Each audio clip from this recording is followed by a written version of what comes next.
Hi friends, నమస్తే. ఈరోజు వీడియోలో నేను బీట్రూట్ కరాచీ హల్వా చేశాను. చాలా సింపుల్గా చేసుకోవచ్చు. ఇది చాలా హెల్దీ కూడా. బీట్రూట్ తినని పిల్లలకి ఒకసారి ఇలా చేసి పెట్టండి.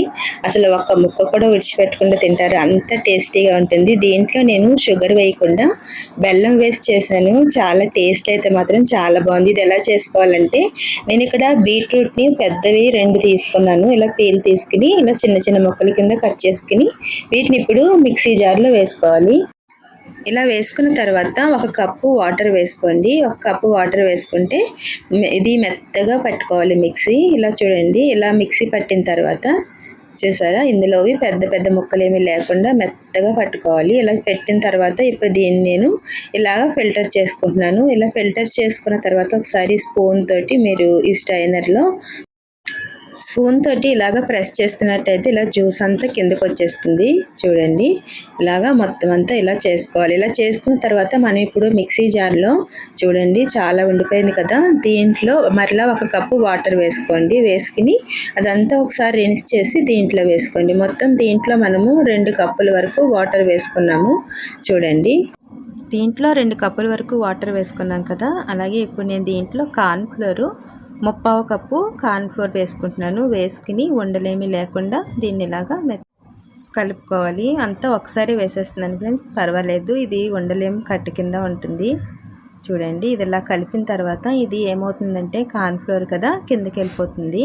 ఇలా మొత్తం అంతా కలిపిన తర్వాత దీన్ని ఒకసారి మనం పక్కన పెట్టుకుందాము. ఇలాగా మనకి హల్వా అయిపోయిన తర్వాత నేను ఇలాగా గీని అలాగే డ్రై ఫ్రూట్స్ వేసుకుని ఒక బాక్స్ని ఇలాగా రెడీ పెట్టుకున్నాను. నేను ఇక్కడ 1 కప్పు వరకు బెల్లాన్ని వేసుకున్నాను ఫ్రెండ్స్. 1 కప్పు బెల్లం సరిపోతుంది. అలాగే 1/2 కప్పు వాటర్ వేసుకోండి.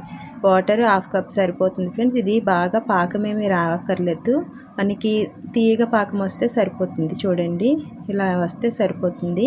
ఇలా అయిన తర్వాత ఇప్పుడు మనము దీన్ని ఒకసారి ఇలాగా కలుపుకోండి. ఇలా కలిపిన తర్వాత ఇప్పుడు దీన్ని మొత్తాన్ని దాంట్లో వేసుకుంటే మనకి మొత్తం 2 కప్పులన్నర వరకు వాటర్ పట్టింది. 3/4 కప్పు కార్న్ఫ్లోర్ వేసుకున్నాం కదా. ఇలా అంతా వేసుకున్న తర్వాత ఒకసారి ఇలాగా కలుపుతూ ఉండాలి. మనకి మీడియం ఫ్లేమ్లో పెట్టుకోండి ఫ్రెండ్స్, ఎందుకంటే మనకి ఒకేసారి కింద మాడినట్టు కింద అయిపోతే స్వీట్ అంతా పాడైపోతుంది. ఇలా కొంచెం దగ్గరికి వచ్చిన తర్వాత నేను ఇక్కడ 1 స్పూన్ వరకు నెయ్యి వేసుకుంటున్నాను. అలాగే ఒక 2వ స్పూన్ కూడా వేసుకున్నాను. మొత్తానికి దీనికి 1/2 కప్పు వరకు మనకి నెయ్యి పడుతుంది. నెయ్యి ఎక్కువ వేసుకోవడం వల్ల టేస్ట్ చాలా బాగుంటుంది ఫ్రెండ్స్. చూడండి, ఇలా వేసుకున్న తర్వాత ఇప్పుడు దీంట్లో నేను కొంచెం ఇలాచీ పౌడరు, అలాగే నేను పుచ్చపప్పు, అలాగే దీంట్లో కొంచెం కాజు కూడా చిన్న చిన్న ముక్కల కింద కట్ చేసుకుని వేసుకున్నాను. తినేటప్పుడు పంటికి తగిలితే చాలా బాగుంటుంది.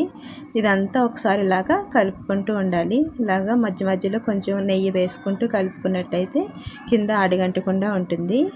చూడండి, ఇలాగా కొంచెం పని కింద అనిపిస్తుంది, కానీ ఇది తయారైన తర్వాత మాత్రం టేస్ట్ చాలా బాగుంటుంది. మనకి పంటికి అంటుకోకుండా ఉండాలంటే కనుక ఇది మనకు చిన్నగా మనం ఇలా తీసుకుని ఉండయ్యేటట్టు కింద చూసుకోండి. అప్పుడు మనం తినేటప్పుడు పంటికి అంటుకోకుండా ఉంటుంది. మనం స్వీట్ షాప్ నుంచి తెచ్చుకుంటే ఎలా ఉంటుందో హల్వా అలాగే ఉంటుంది. చూడండి, ఇలా ఉండాలి.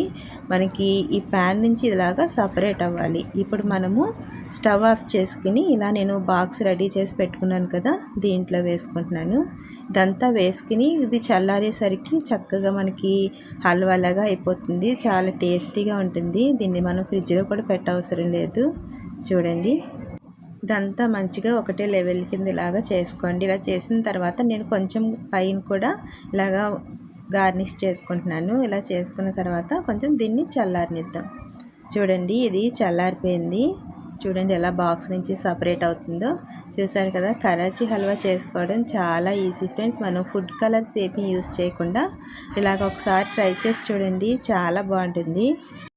టేస్టీ అలాగే హెల్దీ కరాచీ హల్వాని ఒకసారి మీరు కూడా ట్రై చేయండి. మీకు ఎలా వచ్చిందో కామెంట్ బాక్స్లో కామెంట్ చేయండి ఫ్రెండ్స్. అలాగే నేను రాగి పిండితో చేశాను, కార్న్ఫ్లోర్ వేయకుండా రాగి పిండి వేసి ఇలాగా కరాచీ హల్వా టైప్లో చేశాను. ఒకసారి దాన్ని కూడా మీరు ఒకసారి చూడండి ఫ్రెండ్స్. నేను డిస్క్రిప్షన్లో లింక్ ఇస్తాను. Thanks for watching.